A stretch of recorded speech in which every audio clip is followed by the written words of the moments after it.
ঢাকার সঙ্গে বাণিজ্য সহযোগিতা $2 বিলিয়ন উন্নীত করতে চায় আঙ্কারা, বাড়াতে চায় প্রতিরক্ষা সহযোগিতাও। সফরের দ্বিতীয় দিনে পররাষ্ট্রমন্ত্রী ডক্টর খলিলুর রহমানের সাথে দ্বিপাক্ষিক বৈঠক শেষে যৌথ ব্রিফিংয়ে একথা জানান তুর্কির পররাষ্ট্রমন্ত্রী হাকান ফিদান। প্রায় 1.5 ঘণ্টার বৈঠকে দ্বিপাক্ষিক সম্পর্ক জোরদার সহ জ্বালানি অবকাঠামো ও গার্মেন্টস শিল্পে বিনিয়োগের আহ্বান জানিয়েছে বাংলাদেশ।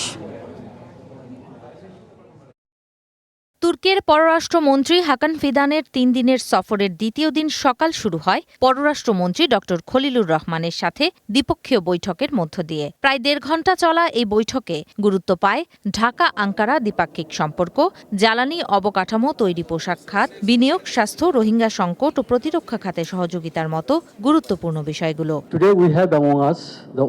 বৈঠক শেষে যৌথভাবে ব্রিফ করেন দুই দেশের পররাষ্ট্রমন্ত্রী। জ্বালানি অবকাঠামো ও গার্মেন্টস শিল্পে তুর্কিকে বিনিয়োগের আহ্বান জানান ডক্টর খলিলুর রহমান। আজকের বৈঠকে বাণিজ্য নিয়ে আলোচনা করেছে দুই দেশ। দ্বিপাক্ষিক বাণিজ্য এগিয়ে নিতে গুরুত্ব দিয়েছে বাংলাদেশ।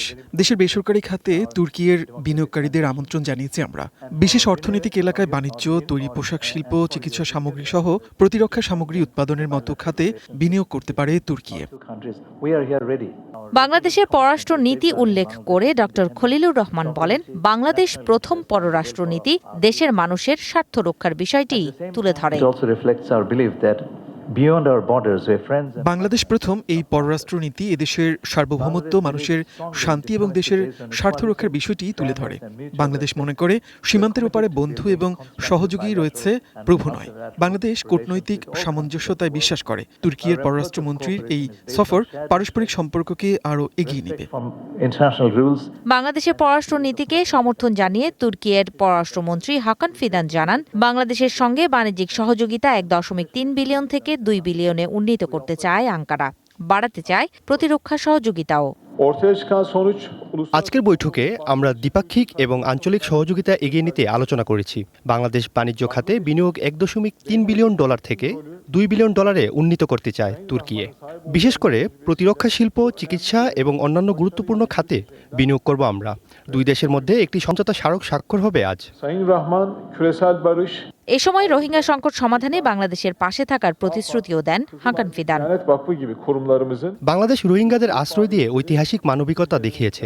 রোহিঙ্গা সংকট সমাধানে তুর্কি পাশে আছে এবং আন্তর্জাতিক পরিমণ্ডলে আমরা আলোচনা চালিয়ে যাচ্ছি। ইরান এবং আমেরিকার যুদ্ধ পরিস্থিতি সমাধানেও আলোচনা চাই আমরা। হরমুজ প্রণালী স্বাভাবিক হলে বিশ্বে সংকট কমবে। ইরান আমেরিকার যুদ্ধবিরতি নিয়ম ভঙ্গ নিয়ে তুর্কি চিন্তিত। জাতিসংঘের সাধারণ পরিষদের নির্বাচনে বাংলাদেশের জয়কে অভিনন্দন জানিয়ে হাকান ফিদান বলেন, এই জয় প্রমাণ করে আন্তর্জাতিক মহলে বাংলাদেশের গুরুত্ব। এই নির্বাচনে বাংলাদেশকে সমর্থন করায় তুর্কির পররাষ্ট্রমন্ত্রীকে ধন্যবাদ জানানো হয়। ঝুমি রহমান, ওয়ান নিউজ, ঢাকা।